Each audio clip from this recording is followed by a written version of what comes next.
Hello, this is Arcosm, ARCOSM.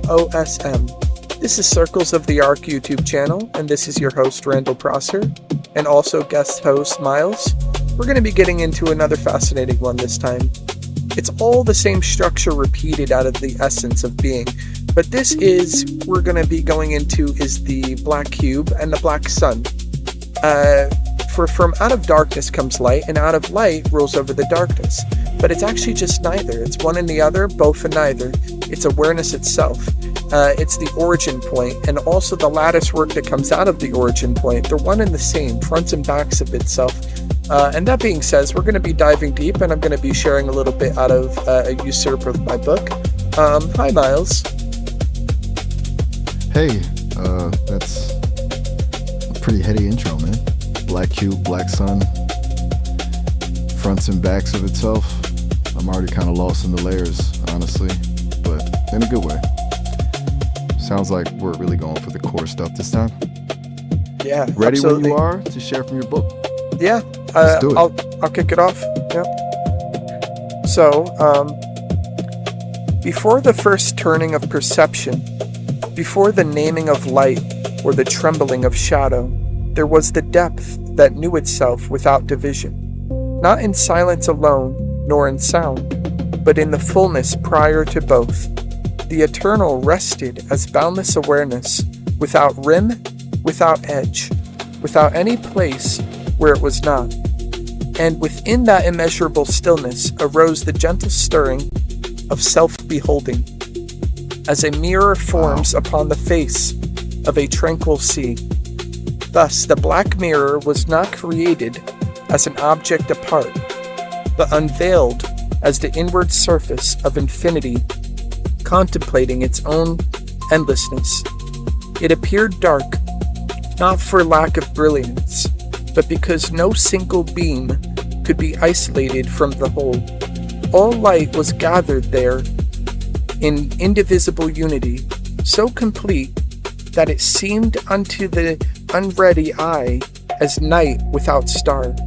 Yet within that sacred obscurity shimmered every dawn that ever would be, folded like seeds within a womb of fathomless grace. And the eternal inclined inward, not as one moving from place to place, but as awareness deepening within itself. From that holy inclination arose the first distinction, not separation, but the tender outline of form within formlessness. As breath moved upon still air, so did perception ripple upon the surface of the mirror, and the one beheld multiplicity as reflections danced upon its own boundless face. Each reflection was true, yet none contained the whole. Each glimmer bore the signature of the infinite, yet none exhausted its glory.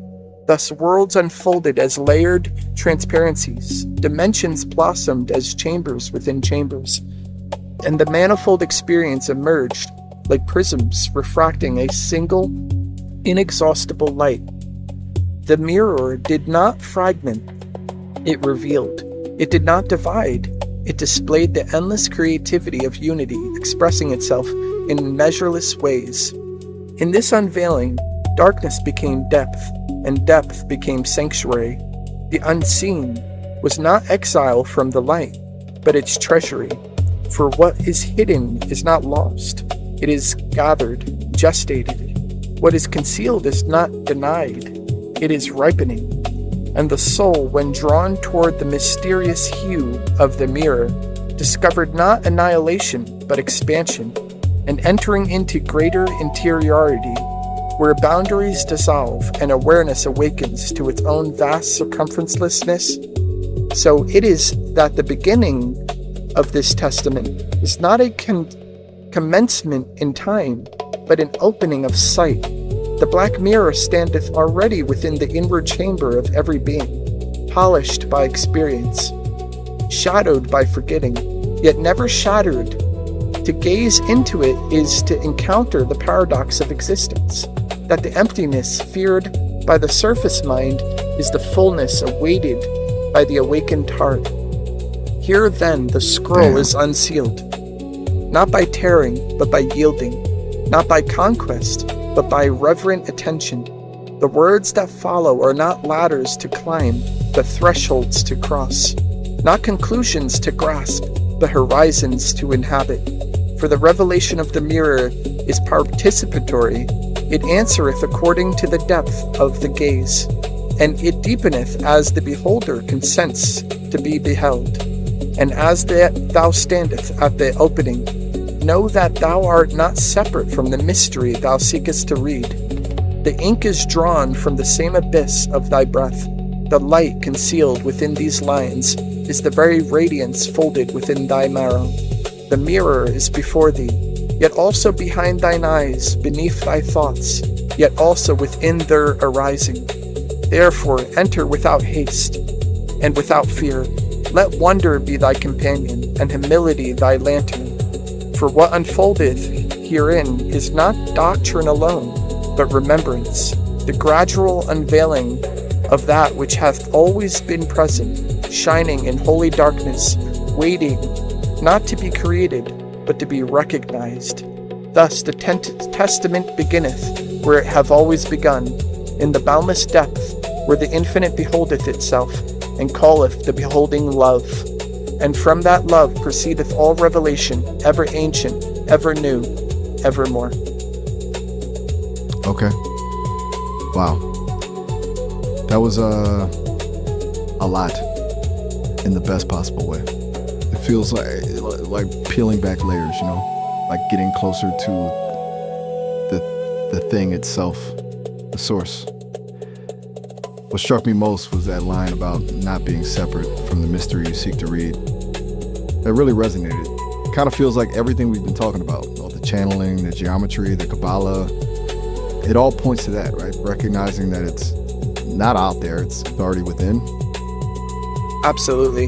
The most amazing thing, when you channel, you actually go deeper within your interiority, and you expand without further beyond the top cover, beneath the bottommost veil, and you flow deeper within the interior nature of the inward man, and you reveal the depths that is boundless.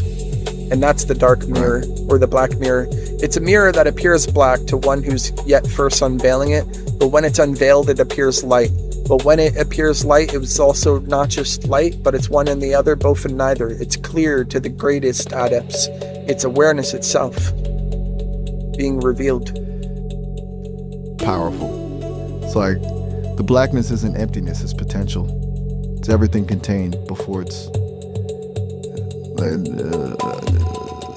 manifested. Yeah. Kind of like a blank canvas before the painting, or the silence before the music. It's fascinating to think about. Yeah. Where do you want to take this next, Randall? Well, I'm happy to just listen. Yeah, absolutely. I'm willing to go a little bit deeper. I'm gonna be maybe talking about, say, the mysteries of the Black Mirror as the Black Sun. The Black Sun is known as Saturn. So, if, however, we look at the Partsufim, the Atik Yomin out of the unboundless source, it emanates as a point in the garden, or Anrich Enpin, and then it mirrors itself by gazing upon itself as an endless lattice, as Abba, Father, or Hokmah. And then out of Hokmah, it mirrors all the droplets in the net of being, and all the self-repetitious multiverses within each universal firmament as Ima, Mother. And then Ima, Mother, known as Binah, is Saturn, which is the dark mirror.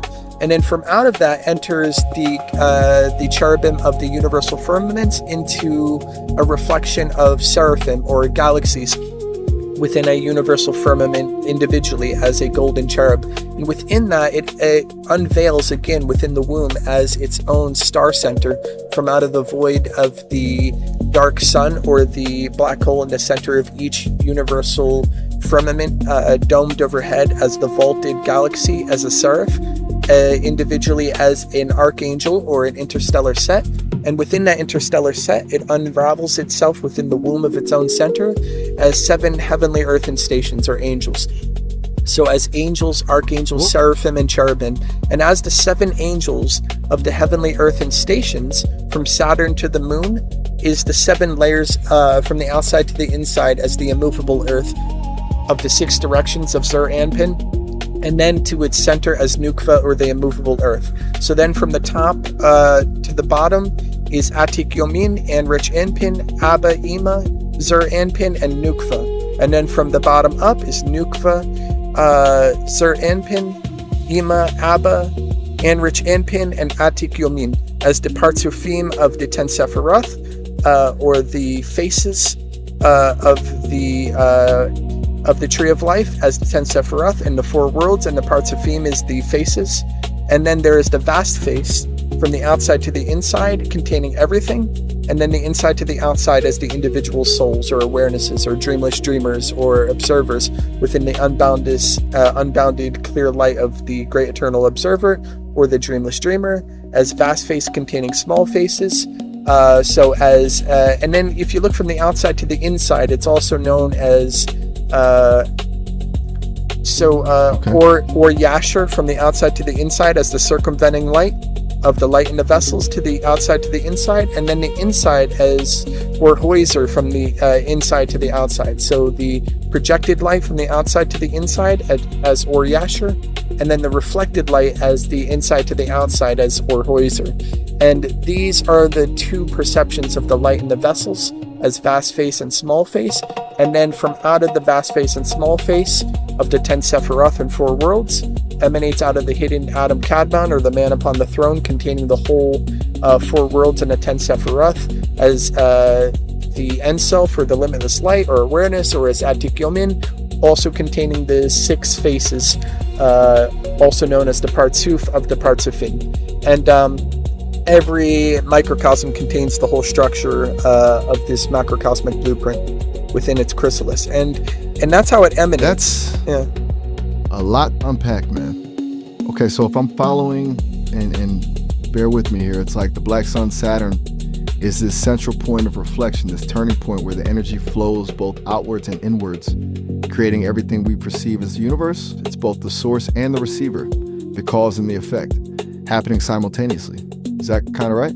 Yeah, absolutely. Saturn, where it's Binah, is entering from the top of the universal firmament, reflecting all the multiverses of the cherubim within the seraphic fields of the intergalactic dome skies within a universal golden cherub, and within that interstellar set of a star coming out of the hidden center of the void, or the black hole of each intergalactic seraph, is a archangel, and each archangel has 7 layers of heavenly earthen stations from Saturn to the moon, from Saturn as the top of each universal firmament out of the multiverse to the bottom as the immovable earth. And it contains all the 10 Sephiroth and 4 worlds, or the hidden 5th one as Adam Kadma'an, or the 6 faces of the Partsuf of the Partsufim, and it enters from each universal firmament from out of the collective field of its own essence, and it enters from the top to the bottom, first from Saturn to the moon as the immovable earth, and from the outside to the inside and the inside to the outside of the 6 directions of Jupiter,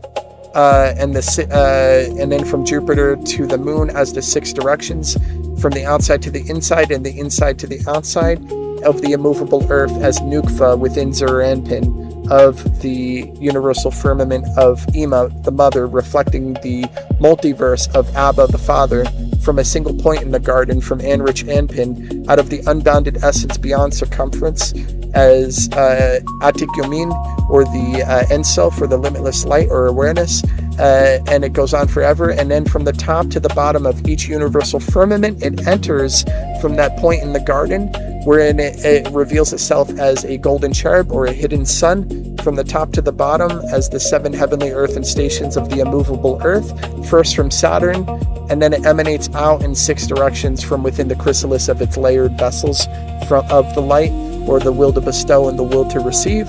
So it first emanates from Saturn. So Saturn is like the black mirror, or the black sun, or the hidden point in the garden. So that's what this is symbolizing, that mirror that gazed upon itself and revealed everything. Okay, so it's like same pattern, repeating at every scale, from the largest cosmos down to the individual, right? Like you were saying, every microcosm contains that macrocosmic blueprint. That's pretty mind-blowing. It's almost unsettling how ordered it all is, in a good way, but still. It makes you feel really small and also incredibly connected. Yeah, it's small and incredibly vast and eternally intimate. more intimate than one's own breath because it's what everything is. There's nothing that isn't that. There's really no out there. There's only in here because everything is within itself, all the light in the vessels. And as it contracts, it expands as immense, vast layers or atmospheres within its unbounded source, and it's limitless. And each individual within the collective of the totality of all that there is, as everything and everyone, everywhere and everywhen, as all that there is of the one who is this. We are all made in the image of it, and it's so elegant, and it's like we're a spark of the all. And once it emanated out of that totality, once it contracted to expand through a process known as tzitzim, it contracted and simultaneously expanded and made these vessels. And out of the vessels, it made universal firmaments and all the preceding layers that I just shared. And it's known as the shattering of the vessels, known as tikkun. And it didn't really shatter. It's just kind of like a fractal mirror. But then the fractals of the collectives of all individuals had to come back to their own source by revealing the scintilla, by guiding one's kli or desire back to unification of its source. And at the end of corrections, known as the end of suffering, and the gathering of the vessels to reveal that they are inseparable and never really been shattered to begin with. It was like a kaleidoscope dissolving and reforming in endless ways. And it's like a never-ending experience and story of life. And it just goes on forever and ever and ever. So it's a wondrous process that everything is. That's a really beautiful way to put it. A kaleidoscope dissolving and reforming. I like that. It kind of takes the edge off the idea of shattering. Makes it feel less catastrophic and more cyclical. Like everything is just constantly in motion, constantly changing form, but always fundamentally whole. Do you think that's why suffering exists? Well, as part of that, the illusion of separation. But yeah, it's layered to where the light in the vessels layer itself, and the refractions of itself is what's considered the shattering of the vessels. But it's just a term. It's not actually what happened. It didn't actually shatter. It refracted and multiplied and appeared to look like what a mirror looks like when it shatters, but it didn't. It refracted. But all the seams in its refractions, all the seams where it refracted at different angles and points of view and different facets are inseparable. It's actually seamless, but it's appearing to seam through all these layers Kabbalistically and layers of emanation. But when it unravels itself and unveils its origin point beyond the point without no circumference, which center is everywhere, you realize, center is everywhere in the circumferenceless, and it's and there is no seam. So it didn't really shatter. It was just an illusion of the process. It appeared to do that by contracting to expand through tzitzim and the process of tikkun. But then when it revealed that it was one through the end of corrections and the revealing of the end of suffering and the end of isolation and the illusion of separation, then you realize, it was all part of the dance, and it had a ball with itself through thoughts, words, and deeds, and interactions, and archetypes of feelings and experiences. And it wasn't just a mirror with surface, but with substantial depth and experience. It's a living spirit that torses and unveils and reveals and is reborn through endless lifetimes and everlasting lifetimes as eternal life itself through the Christos, or the End Self, or the One Who Is. And it's just a wondrous process. And this is the holy science in how to reveal how that process takes place and unfolds endlessly.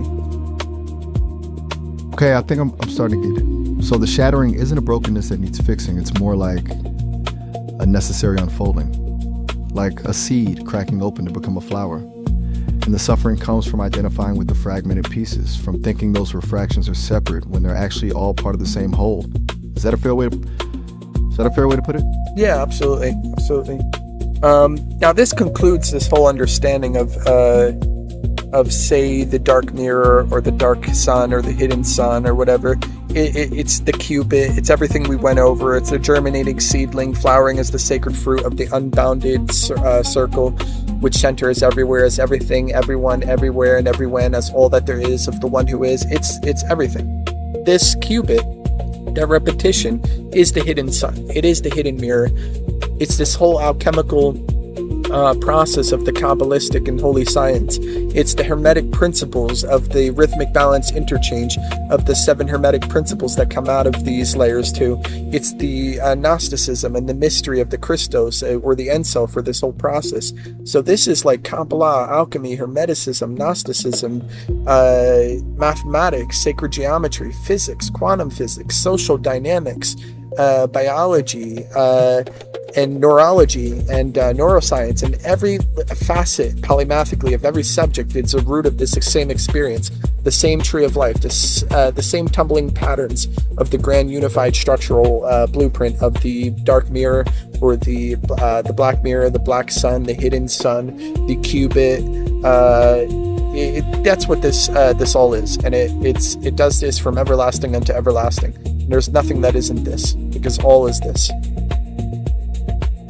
Wow, that's a lot to hold. Sounds like it all.